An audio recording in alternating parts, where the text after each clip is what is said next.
Welcome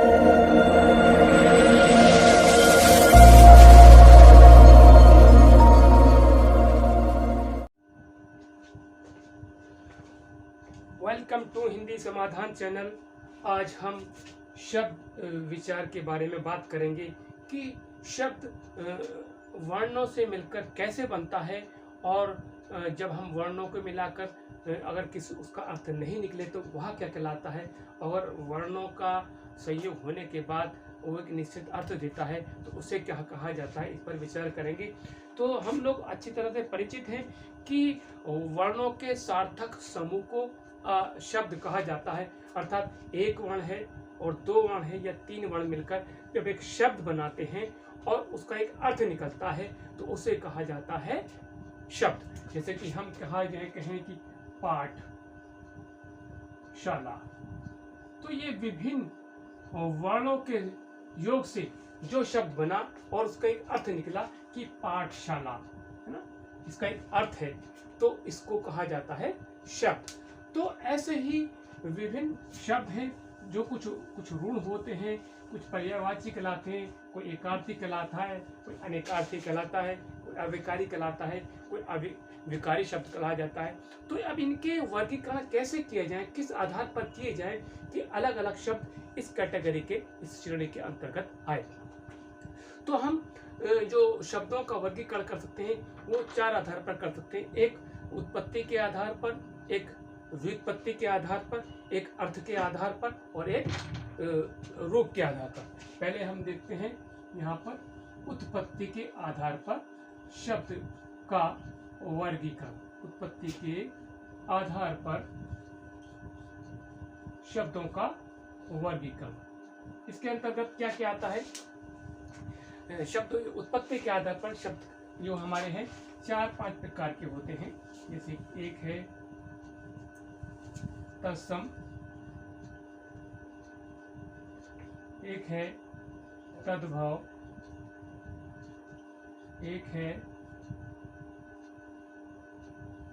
देशी, एक है विदेशी,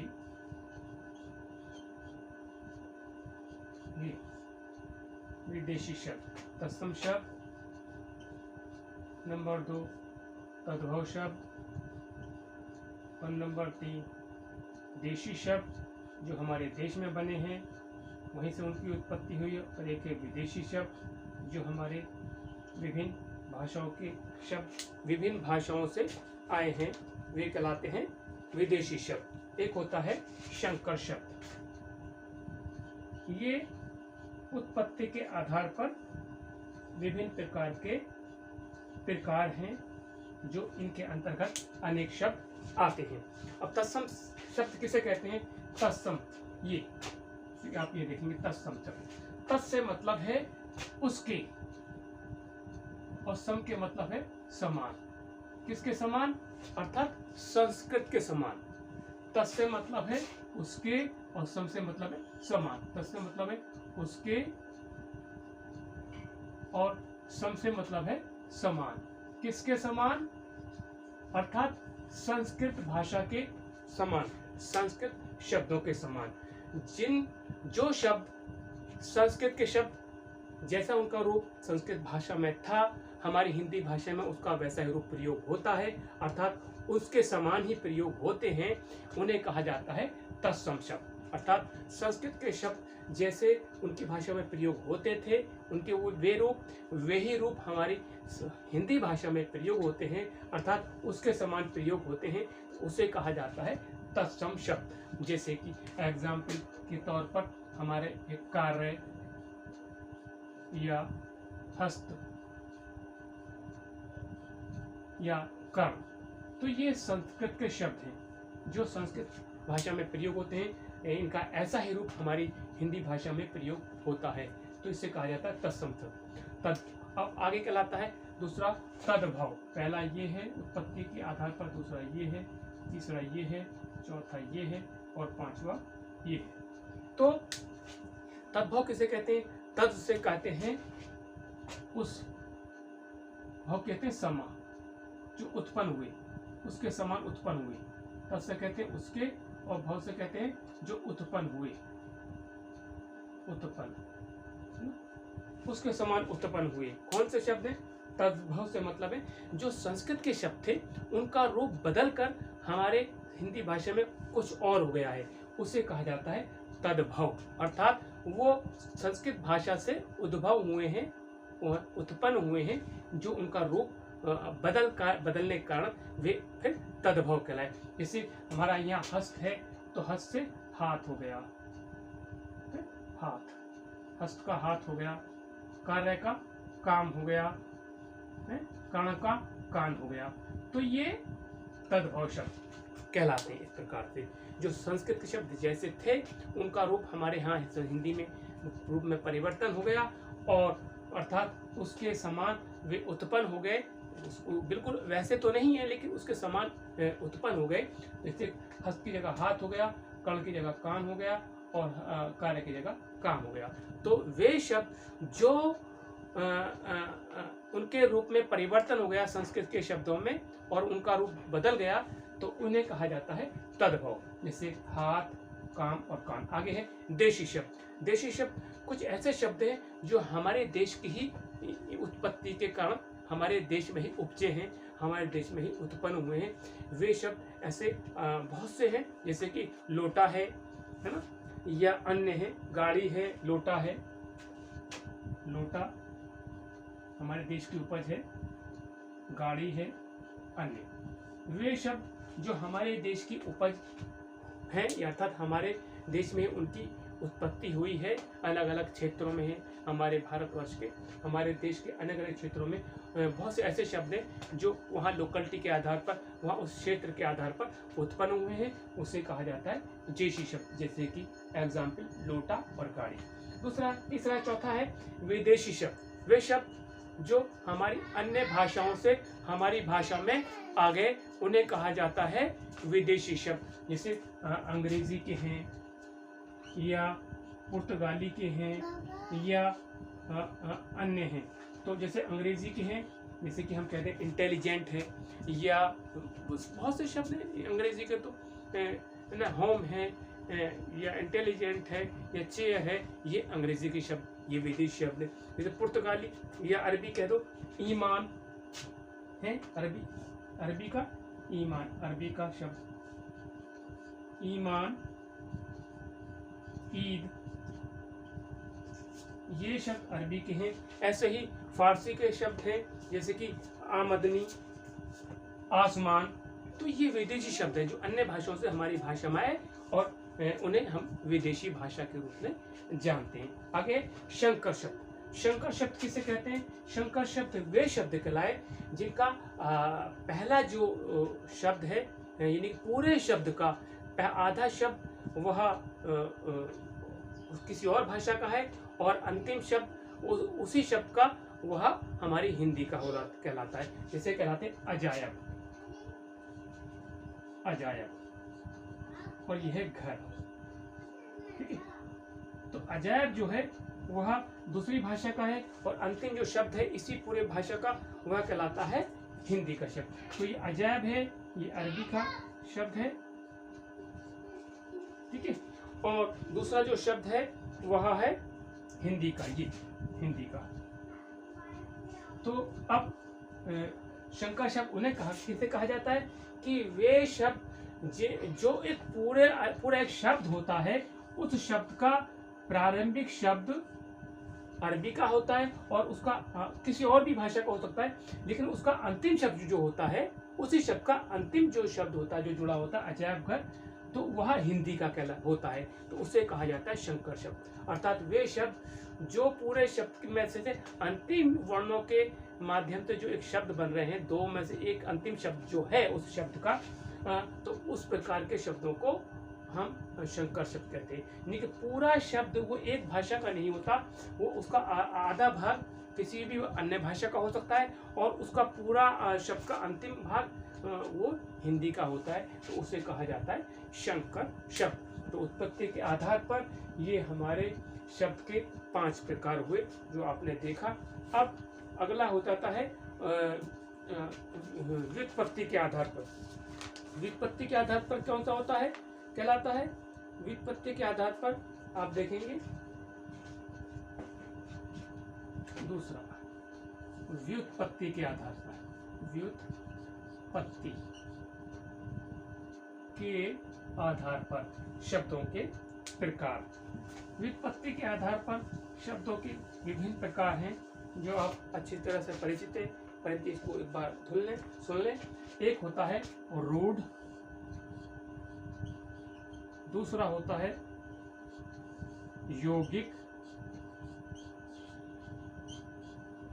और तीसरा है योग रूढ़।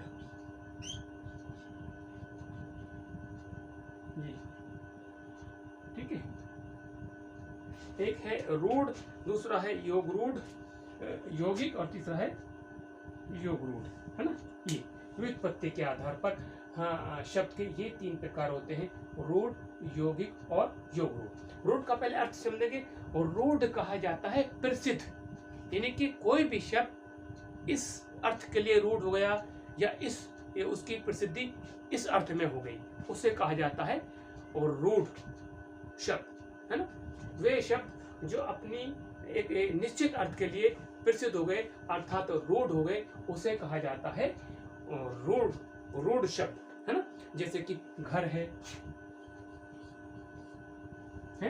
घर है, धन है, तो ये एक विशेष अर्थ के लिए, पेट है, ये एक विशेष अर्थ के लिए और रूढ़ हो गए अर्थ के क्षेत्र में, तो उस प्रकार के शब्दों को कहा जाता है और रूढ़ शब्द। अगला है यौगिक। यौगिक का अर्थ है जोड़ना, अर्थात 2 या 4 वर्णों के योग से जो शब्द बनता है, 2 या 4 वर्णों के योग से या 2 शब्दों के योग से जो शब्द बनता है और उसका एक अर्थ निकलता है, अर्थात उनका खंड किया जा सकता है और प्रत्येक खंड का एक अपना अर्थ निकलता है ना, तो उसे कहा जाता है यौगिक। यौगिक का मतलब कि 2 या 2 से अधिक शब्दों को जोड़कर जो शब्द बनाया जाता है और उसका एक अर्थ निकलता है, अर्थात उसके खंड भी किए जा सकते हैं और प्रत्येक खंड का एक अर्थ निकलता है, उसे कहा जाता है यौगिक।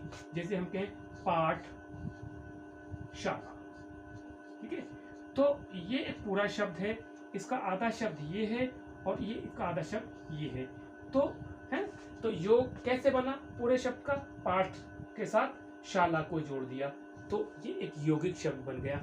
अब हमने कहा कि इसके खंड भी होते हैं और प्रत्येक खंड का अपना एक अर्थ निकलता है, तो पाठ का एक अलग अर्थ है, सबक उर्दू में कह सकते हैं, अंग्रेजी में लेसन कह सकते हैं। शाला का एक अर्थ है घर या मकान, हाउस, है ना, तो इसके खंड भी किए कर भी सकते हैं, खंड करने के बाद इसका अपने अलग अलग अर्थ भी निकल सकते हैं, और जब उनको हम जोड़ें तो उसका एक कंप्लीटली उसका एक अर्थ निकलना चाहिए। पाठशाला, जब हम जानते हैं कि पाठशाला क्या चीज़ है, तो उसे हम यौगिक शब्द, इस प्रकार के शब्दों को हम यौगिक शब्द कहते हैं। आगे है योग रूढ़, अर्थात वह शब्द यौगिक भी हो और किसी एक विशेष अर्थ के लिए रूढ़ हो गया हो। मैंने बताया कि रूढ़ का मतलब है प्रसिद्ध होना या उस शब्द का अर्थ एक शब्द के लिए, विशेष अर्थ के लिए रूढ़ हो गया हो, अर्थात वह यौगिक भी हो शब्द और एक विशेष अर्थ की और वह निश्चित अर्थ के लिए रूढ़ हो गया हो, उसे कहा जाता है योग रूढ़। जैसे कि पंकज, है ना, तो पंकज इन 2 से मिलकर बना है, पंक प्लस जा, तो पंक का अर्थ होता है कीचड़ और जा का अर्थ होता है पैदा होना, अर्थात कीचड़ में पैदा होने वाला, अर्थात इसके खंड भी किए जा सकते हैं, प्रत्येक खंड का अपना अर्थ निकलेगा, परंतु वो एक विशेष अर्थ के लिए रूढ़ हो गया है ना, तो उसे कहा जाता है योग रूढ़। पंक से कहते हैं कीचड़, ठीक है, कीचड़, और जा का अर्थ है पैदा होना, है ना, जो कीचड़ में पैदा होता है या जो कीचड़ में पैदा हुआ उसे कहा जाता है पंकज अर्थात कमल। तो एक विशेष अर्थ के लिए इसका अर्थ रूढ़ हो गया है, तो इस प्रकार के शब्दों को हम कहते हैं योग रूढ़।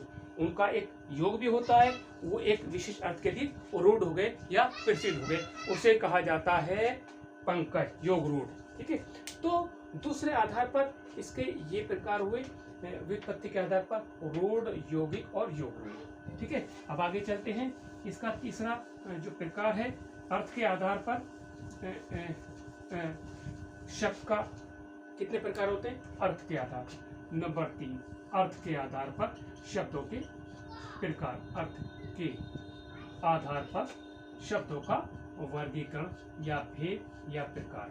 तो अर्थ के आधार पर जो हम देखते हैं कि 3 प्रकार होते हैं। एक एकार्थी, और दूसरा नंबर 2 अनेकार्थी, और तीसरा पर्यायवाची। तीसरा है उसका पर्यायवाची।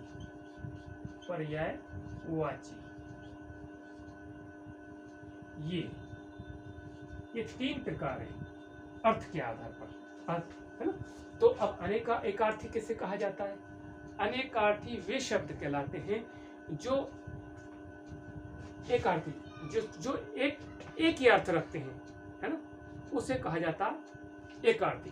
वे शब्द जो एक अपना निश्चित एक ही अर्थ रखते हैं उसे कहा जाता है एकार्थी, जिनका एक अर्थ होता है। जैसे कि महात्मा गांधी, तो इसका एक ही अर्थ है। या सरदार पटेल, अन्य। तो वे शब्द जो एक ही अर्थ रखते हैं उसे कहा जाता है एकार्थी। अनेकार्थी किसे कहा जाता है? वे शब्द जो एक से अधिक अर्थ रखते हैं, वे शब्द जिनका एक से अधिक अर्थ निकलता है उन्हें कहा जाता है अनेकार्थी अर्थ। जैसे कि हम कहें अंक। तो अंक क्या है? अंक गिनती का एक जो डिजिट होती है, गिनती का भी अंक होता है। अंक क्या होता है? नाटक का भी अंक होता है। अंक क्या होता है? नाटक का अध्याय भी होता है। तो ऐसे विभिन्न शब्द हैं जो एक से अधिक अर्थ रखते हैं, है ना। तो अंक देते हैं, अंक गिनती के अंक, है ना। अंक यानी कि नाटक के अंक, नाटक के अध्याय, उसे भी अंक कहा जाता है। तो ये अनेकार्थी कहलाएंगे। आगे है पर्यायवाची शब्द। पर्यायवाची शब्द क्या होता है कि वे शब्द जो एक जैसे अर्थ वाले होते हैं, है ना, जिनका अर्थ एक समान होता है, उन्हें कहा जाता है पर्यायवाची।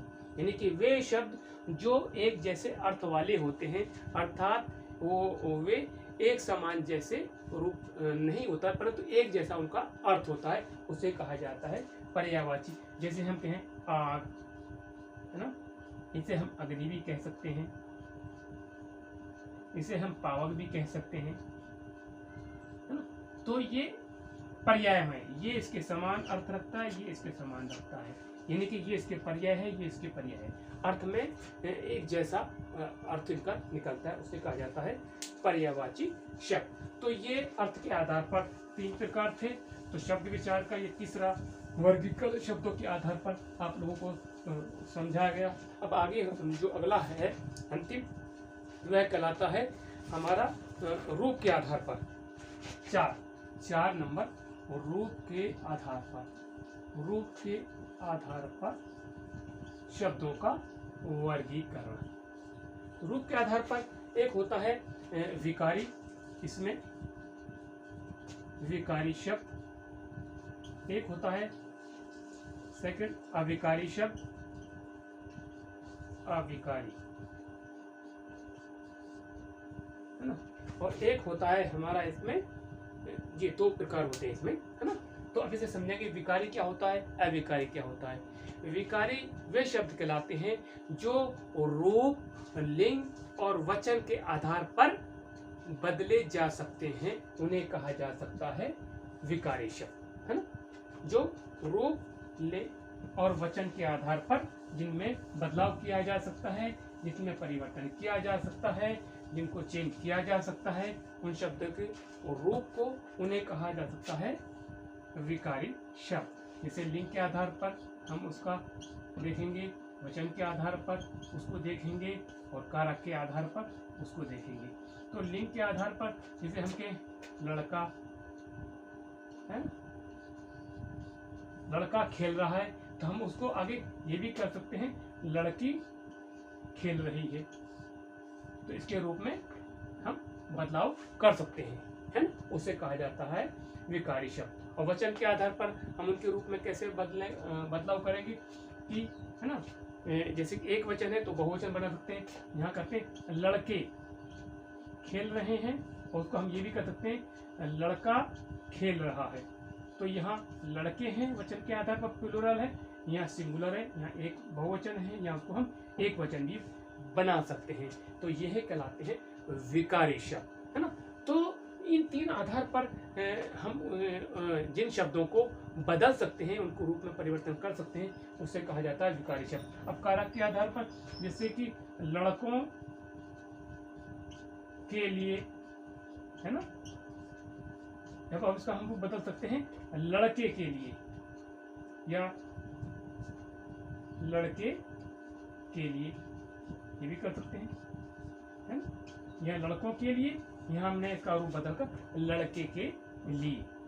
तो वे शब्द जिनको हम लिंग, वचन और कारक के आधार पर बदल सकते हैं, परिवर्तित उनके रूप में परिवर्तन कर सकते हैं, उसे कहा जाता है विकारी शब्द। लिंग, स्त्रीलिंग से पुल्लिंग बना सकते हैं, वचन से यानी एक वचन से हम बहुवचन ही बना सकते हैं। कारक में हम देख रहे हैं लड़कों के लिए, लड़कों के लिए, ये आपस में उनको बदल सकते हैं। अब अंतिम है इसका है रूप के आधार पर अविकारी। आ से मतलब है नहीं, है, उनके रूप में परिवर्तन नहीं कर सकते हैं, है ना। वे शब्द जिनको हम लिंग, वचन और कारक के आधार पर उनके रूप में या उनके शब्दों के अर्थ में परिवर्तन नहीं कर सकते, उसे कहते हैं अविकारी शब्द। वे शब्द जो लिंग, वचन और कारक के आधार पर नहीं बदले जा सकते, उन्हें कहा जा सकता है अविकारी शब्द। बहुत से ऐसे शब्द हैं जो लिंग के आधार पर न बदले जा सकते,